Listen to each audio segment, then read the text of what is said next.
Hey there, all you cool cats and kittens. Welcome to Brando's World of X Games. A little bit of a different setup than how we usually do the show. We're not in our fancy studio at ESPN headquarters. I'm actually coming to you from my living room here in Austin, Texas, because we, of course, are in the midst of self-isolation with this global pandemic, but we shall overcome, and the show must go on. And that's why I'm excited to bring our next guest on. Not only is he the voice of Freeskiing, he's really a legend in the sport itself, a gold medal to his name at XGames, one of the best video skiers of all time, truly a pioneer on that space, and a newly minted New Schoolers Hall of Famer.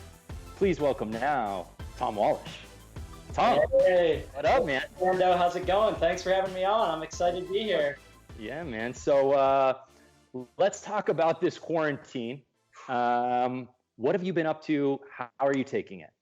The quarantine has been tough. As a guy that really likes being outside and being active, and skiing is obviously the profession, being inside all the time is really, really tough for me, but it's the right thing to do. So kind of cut my season short, had a bunch of film trips planned that kind of just had to get called off. But hey, we're still having fun. I've been doing a lot of puzzles, watching a lot of Netflix, tuning in, catching up on shows, but happy to just be healthy and have a job at least where, you know, I'm not out of work right now. I know everybody's, I see the meme going around that everyone seemed to have finished Netflix because they're just home all day. Any shows or movies that you recommend that you're on right now? Or movies. I mean, we've been doing a lot of movies. It's been basically a Harry Potter weekend for about 2 weeks straight in the background while we're doing any other activity. But other than that, I mean, trying to get started, I could use some suggestions. We just caught up on a bunch of Star Wars, got that new one kicked out of the way. And I don't know, probably, yeah, I got a lot. I rewatched all of Entourage on HBO recently. Wow. That went through all of it somehow while riding the exercise bike or doing whatever I can do to like activate in the house. I've been watching that. You've been staying busier than most, because I saw your post on Instagram a few days ago on how you're quarantining, and it was basically, it's kind of like Ferris Bueller's Day Off.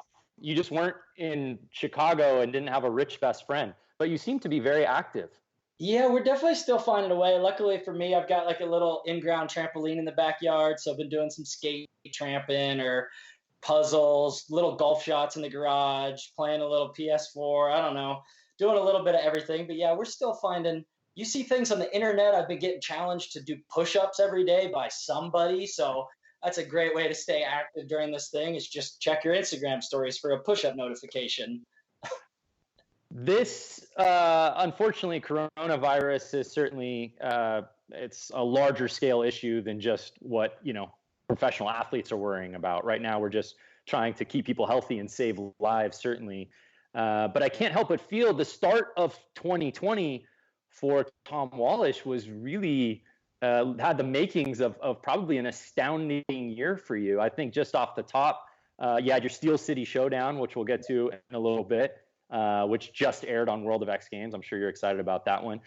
We've done a couple X Games, calling in Aspen and in Norway. And Resurrection, you dropped that video with Simon Dumont.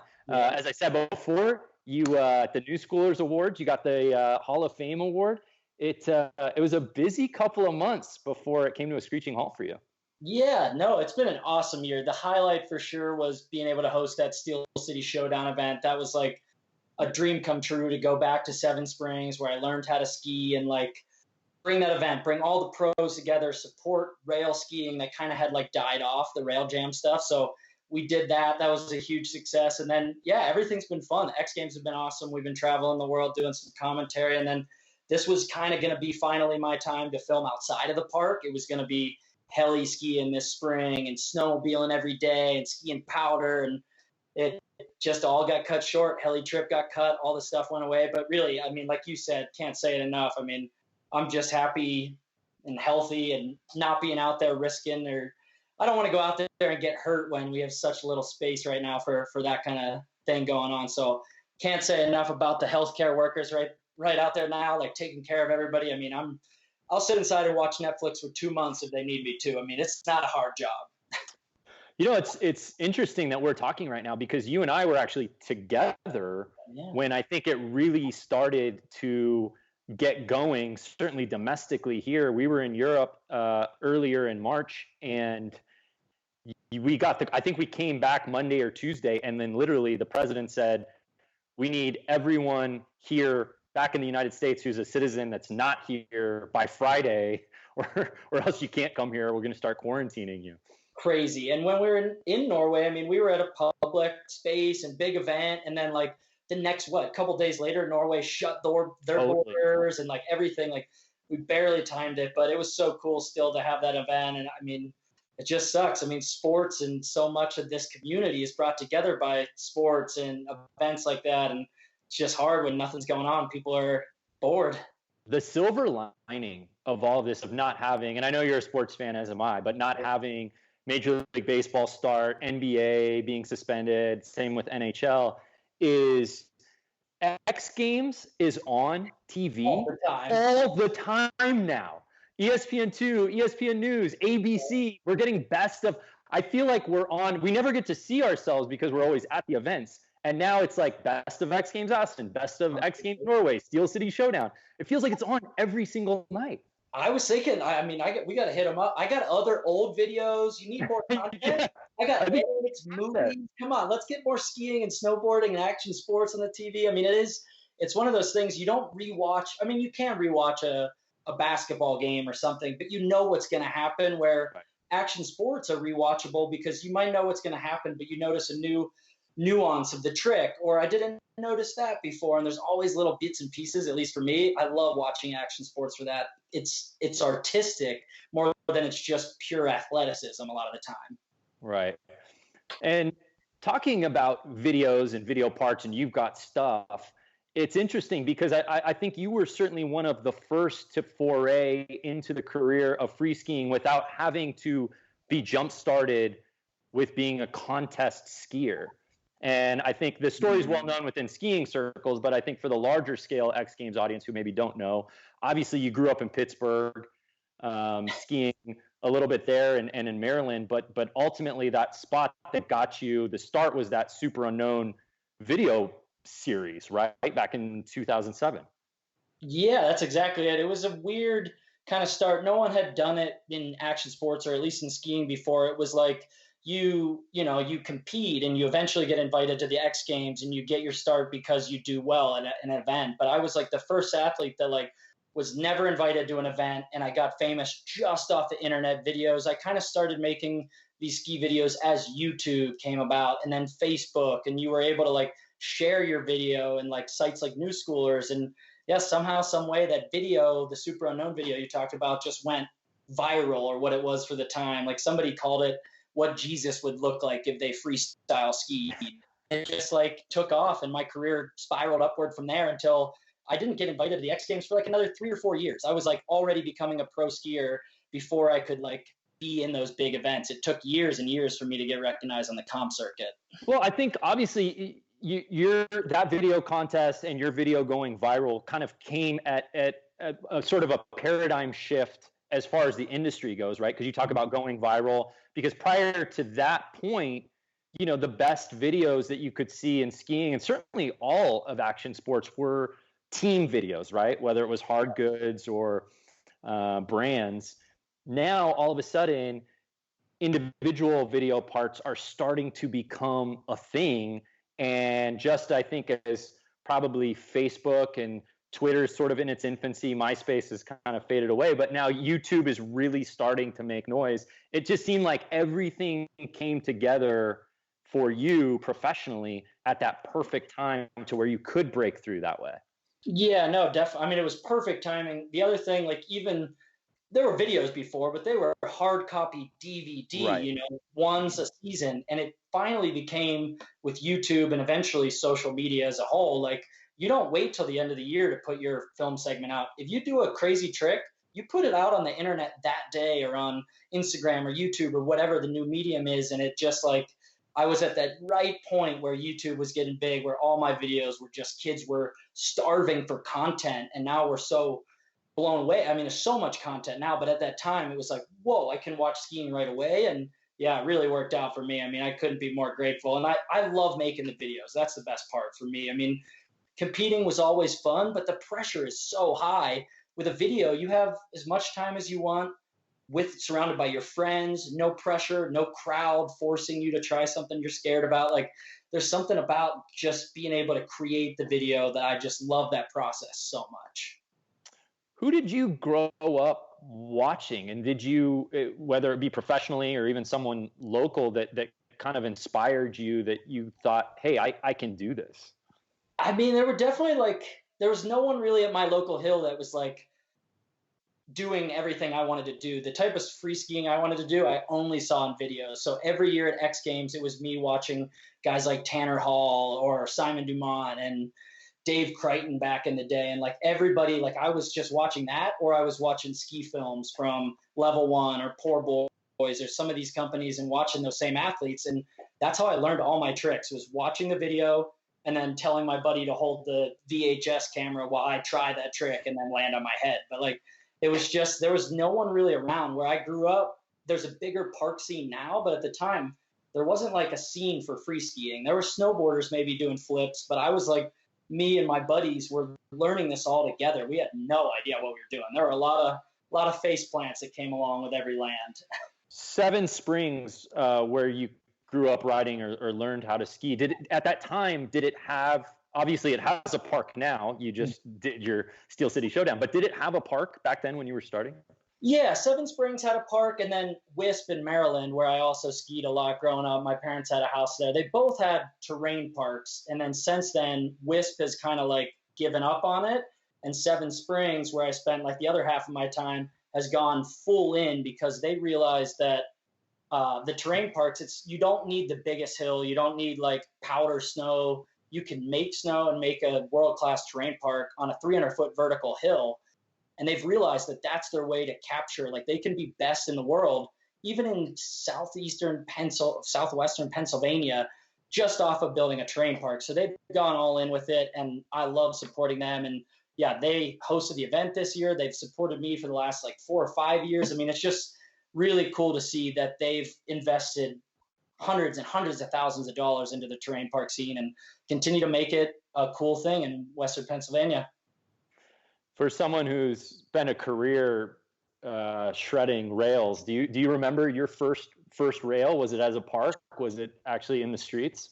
The first rail you ever did? Definitely not. I remember the first one I ever did in the streets. It's like a couple blocks away from my house, but the first rail I ever tried was probably so long ago, and at the time it was really snowboards only in the park, and I was on like skis without twin tips and stuff, and I definitely did the slip out right to your back first try, like humiliated, sore. But I don't know, you can have just the shittiest PVC rail and do world-class tricks. Like if you're good enough, like just get a PVC tube laying on the ground and you can do really technical tricks. I just love the approachability and sort of the accessibility of that so much that like after all these years, I still find myself doing more rail events or filming on rails or hiking a rail or trying a new rail trick. It's just always been my love. You mentioned even after the Super Unknown and you started making a name for yourself with that video contest, that it still took a couple of years before you got that first X Games invite. Do you remember getting, I don't know how they did it back then, with email or something? It was an email, yeah. I think it was an email. I remember end of 2009, and I had like a Do Tour event that previous year, which was a little less exclusive. They had like 35 invites, where X Games was maybe more like 20.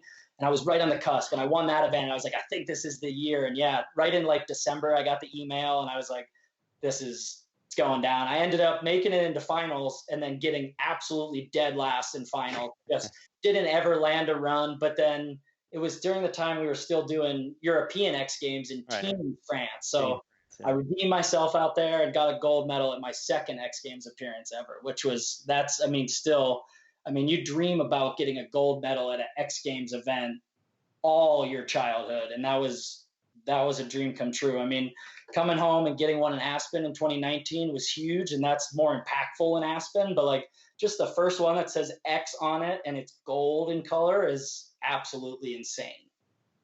Yeah, that you talk about that gold medal you earned in 2012 in Aspen, and that was on top of that, and I think you scored a 96, which at that time was the highest ever recorded in a ski Mhm. slopestyle men's contest. But that was a banner year for you, contest wise, man. You won basically everything you competed in that year. Did it feel? We're going back now 8 years, but did it feel? Was there a level of confidence like going into each contest? Like, man, I'm feeling a rhythm. Things are clicking for me. Yeah, there was just something like the early season had gone really well, and my run, the tricks I was doing on the jumps were just all lining up. Like I was so comfortable with it, and then honestly, not more like confidence, but more a lack of worries. Like after you win one event, you know you're set for the year. Your sponsors are happy. You won an event, or then maybe you get a gold at X Games. Like, well, now I don't care at all. I've already like it almost takes the pressure off. And then the whole year I was like, yeah, I'll go to the event. What's the worst that can happen? Like I don't even need to win.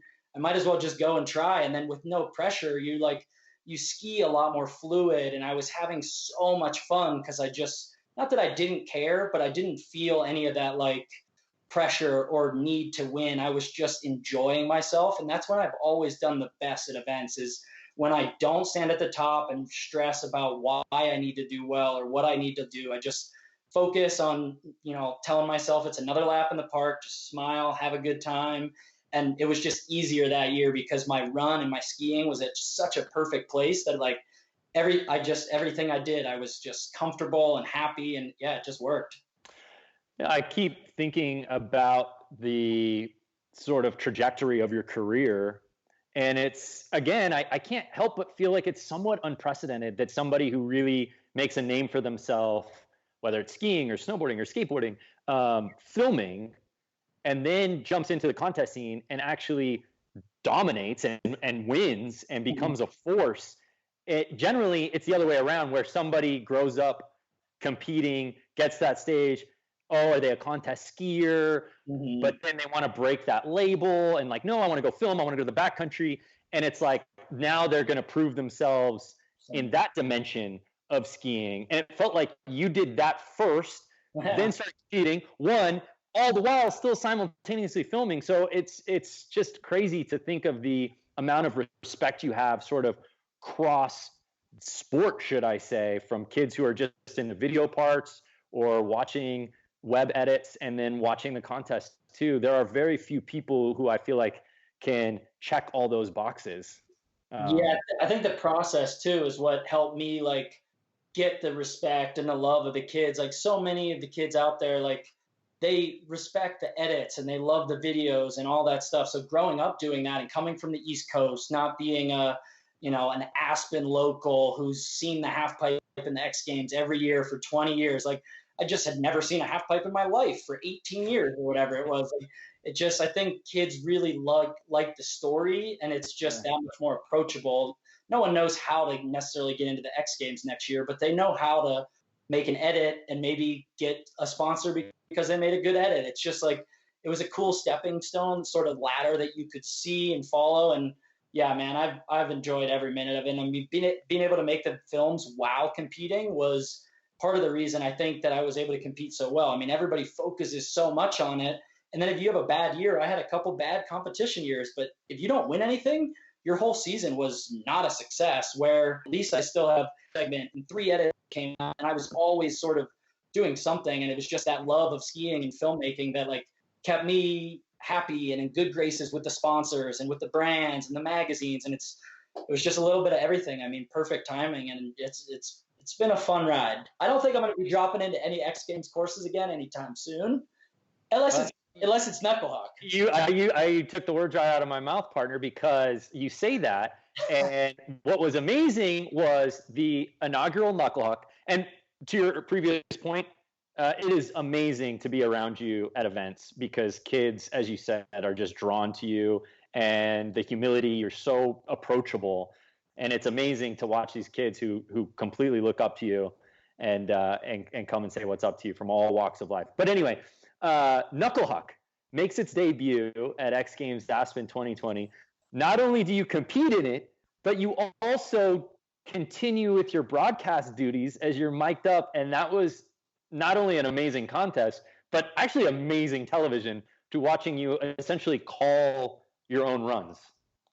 Yeah, that was pretty fun. I mean, that was definitely, I didn't think I ever wanted to compete again, but then as soon as you get out there in front of a crowd, I was like, oh man, actually, this is pretty exhilarating. Maybe I should get back into this. But just having the live call and bringing people into that event, I mean, Knuckle Huck already is the most fun event, I would say, of all the snow events at X Games. I mean, it's based around creativity, having a good time, and just being able to bring the viewer into that. I mean, it took the pressure off me. I don't think I was expected to win while I had 20 pounds of radio equipment in my chest, but everybody at least like just enjoyed hearing some go-to commentary while we were going. It was just, I mean, skiing in front of a crowd at X Games at night, 15, 20,000 people out there. It is an adrenaline rush like nothing else in the world. So that was a very fun experience to get back out there.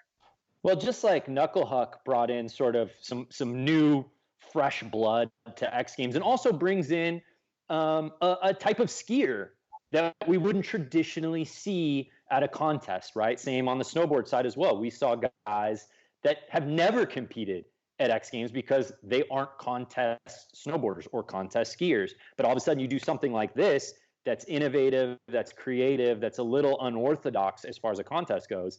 And now you've got world-class athletes who want to put their name in the hat. And I think the same can be true for Real Ski, which you've been involved with truly since its inception, whether it's competing in it or now judging it. Talk to us about the experience of Real Ski and what it means to the industry. Yeah, I mean, Real Ski especially, there were guys competing at Knuckle Huck this year that had only ever been in the Real Ski part of X Games. So like, that's why Knuckle Huck was so good. It was a combination of all those athletes. But I mean, I love Real Ski. So Real Ski is urban rail video contest. And as a rail guy growing up doing only rails and then growing into that space of filming urban rail video parts, I mean, it was always a dream. Once we saw snowboarding doing the real snow on the rails, I was like, oh, I can't wait for Real Ski. It's got to happen eventually. And when it did, I was in for the first 2 years, and just that process of making a video part but still competing for X Games medals is like that perfect combination of my favorite things to do. I mean, filming the video, but then also like putting yourself up against competition, not just being, comfortable with what you're doing, but actually trying to go bigger and go better and do better than somebody else. And it's really cool to have that, a part of the X Games sort of umbrella now. I mean, 5 years now we've been doing Real Ski, and I've skied in 2, judged 1, and then recently doing judge and sort of hosting. Right. And it's been fun. I mean, the videos every year are exhilarating, and it just like, it's really cool content. I mean, for social media and for everywhere online. I mean, it's so cool to see what they come up with each and every year in and out. Well, I think it's really neat too, because as you said, the idea of traditional team videos, while it's not completely extinct, it's becoming less and less common. And as you said, everyone's favorite skier now, as soon as they film a trick or film a day or a week worth of a heli trip, they want to get it out and they want to post that edit and they want to do it in real time. So to be able to now have a contest centered towards that, I think is really neat. But having talked about that, you starting Good Company, essentially your own video production, filming company, what was the thought process behind that? Yeah, I guess for us, I mean, I kind of left the original mold of the ski movie in 2013 when I filmed a solo part just called The Wallisch Project. And ever since then, I realized I didn't love the way the ski movie kind of ran, where I would film with a company, they would get money from my sponsors, I would pay to go on trips, they would get just as much money from my sponsors probably as I was getting, and then they would make a movie with lots of people. Some people I loved filming with, some people that I didn't know that well. And it was just, I never felt like I was a part of the process. And I wanted to choose what trips we went on and what songs we used and where all the different pieces. So me and my friends, Kyle Decker, AJ DeCoulis, and my agent Tom Yaps just kind of got together and we're like, well, why don't we make our own movie with our friends? And then at the end, give all the athletes their own footage. They can make their own stuff. It was more about taking sort of ownership of our content instead of somebody else owning every single video of me or one of my buddies. Like, you guys want to own your own content? Now you can. And it was more about just kind of taking ownership and being able to have it for social media or to give to sponsors or to other people. I mean, I was just sick of the basic mold and wanted to try to push the envelope of like up to date, current releases, in-year movies, all sorts of try different things. And the model was just stagnant. And that was our way to kind of break it up, was to just start our own film company, I guess. I love it. And you took that same principle recently and became event director, right? Steel City Showdown. Now you're running your own contest, Tom.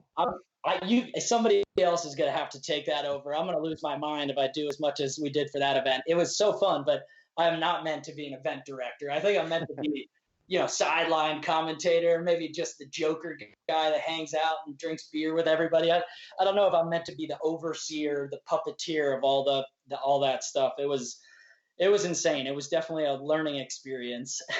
Well, I'm sure the work was put into it. I'm sure you can't even begin to describe. But the finished product, certainly, whether it was watching the highlights from the event, or the World of X Games episode that just recently aired, man, it came out great, at least from a content perspective. Yeah, thank you. I mean, it was so fun. I mean, I wouldn't change anything for the world. I think right after the event ended, I thought, oh man, I never want to put on an event again. And now, like a month or two later, and I'm like, I got ideas. I think we could go bigger and better next year. I think I got some good thoughts now, and it kind of had time to reflect. And I mean, it was just a dream working with the people at Seven Springs. They rolled out the red carpet, made it so flawless. It rained the whole time, didn't stop anybody from Pittsburgh from coming out. We had thousands of people watching, pouring rain, absolutely pouring rain, 55 degrees, like horrible night to be outside. And we had thousands of people just watching, cheering them on. I mean, it was probably, I mean, maybe one of the coolest things I've ever done in my ski career, and that tops video parts and X Games goals. I mean, just being able to be a part of that and know that how much work and time and months of planning went into it, and to see it come to fruition like that was really, I mean, it was very, very unique feeling. And one other feather in your cap, because you are a man who wears many hats, ski analyst. Now, we're going on what, year 3 you've been doing it with X Games? Yeah, it feels something like that. Yeah. So, and just like everything else you do, uber talented, and right out of the gate was like, oh my God, Tom Wallisch is incredible at this. We shouldn't have expected anything less. But how did that come to be? I'm trying to remember. I remember like our bosses saying like, hey, I think we're going to get Tom in the booth. And I was like, oh my God, that's amazing. But like, how did that conversation even go for you initially to get involved? That's a good question. I don't really remember, other than the fact that, I mean, I've known Luke Van Valen for a lot of years as well. And he's always been a voice, or the voice of free skiing. And we've always talked about it. And I've always enjoyed, or I think I had always thought about getting involved with it somehow, but never. I was always so busy, I never knew how to take that step. And at some point, the discussion just came up leading into X Games, and I hadn't competed in a year or two, and I needed a way, or not needed a way, but I wanted a way to be there. I wanted to be participating, and it just worked out that there was the opportunity for me to do it. And I was like, oh, I'm in. I guess I never really dreamed about that, but I've always loved watching and listening, and I've always been like, hey, or whoever, not ever Luke maybe, but somebody else might do it. And I'm like, I think I got the trick names a little bit better. Like, let me try. Like, not the voice, but just like the trick names. I was like, I know these guys, let me give it a shot. And I fell in love with it. Just being able to go to all the events, hang out with everybody still, be a part of that scene. And then also hopefully provide the right sort of analyzing of the tricks and the breakdowns to keep the core fans watching happy. And then also the Midwest mom that her kid's into this, but she's never watched it. Like, help her understand it, help her find enjoyment in it, tell her what to look for, so that I just want it to seem fun. And the goal has always been for me is to get more people skiing. I mean, whether or not they're buying my pro model ski, I mean, should buy it, but, get more people buying skis and going skiing and enjoying the sport we love. And the reason I think I got into that side of it at first was just to try to be a voice that makes it sound fun and exciting and gets people off the couch to go try. You certainly do. Well, you always have the core, Tom. And to your point, the Midwest mom, yeah, I think you speak in such terms that even Karen from Facebook can understand the contest, and I think you give a real appreciation for what the athletes are doing, man. So, thank you. Hey, before I let you go, this is something I've always wondered, because I know the pretzel is such a trademark for you. Who dubbed you the pretzel man? Like, where did that come from? Outside of you doing the trick a lot, is there somebody who was like, Tom Wallisch, pretzel man? I think awkwardly enough, I kind of dubbed myself the pretzel man, maybe. I mean, not ever called myself that, but there was an era when the pretzel became a huge thing in skiing, and I started doing so many of them because rails was the only way I could stand out, and it was the one for everybody in the world. Like, I was competing against pros via rail tricks. Like, I was up to par with a lot of the pros on rails, not on jumps, but the pretzel was just a trick. And I made a funny edit way back in the day, I'll have to send you sometime, of this funny pretzel song, and it's all pretzel tricks and Annie Ann's pretzels being rolled and all sorts of different weird like pretzel moves, and it was just like that kind of stuck, and then I just kind of ran with it. I got like signature pretzel like hand gestures I'm doing all the time, but this is like 15 years ago, and then it just kind of stuck, and I've run with it ever since. So maybe self-dubbed in a way, but I think my core group of friends from the East Coast and then the 4x9 days eventually made it stick. Man, well, it certainly does stick. And as we said before, just kind of taking a walk down memory lane and hearing all the different things you've done and continue to do. We just can't thank you enough for, one, being a part of the XGames family, but two, continuing to provide, I think, stoke for the entire ski community. Tom Wallisch, stay safe, stay quarantined. Can't wait to see you once we can get outside of our houses, man. Soon, hopefully. Thank you so much, Brando, for having me on. This has been a fun chat. You said too many kind words. I got to repay you somehow. Yeah, we'll have to figure out something on the back end. All right, brother. Thanks so much. See you, buddy.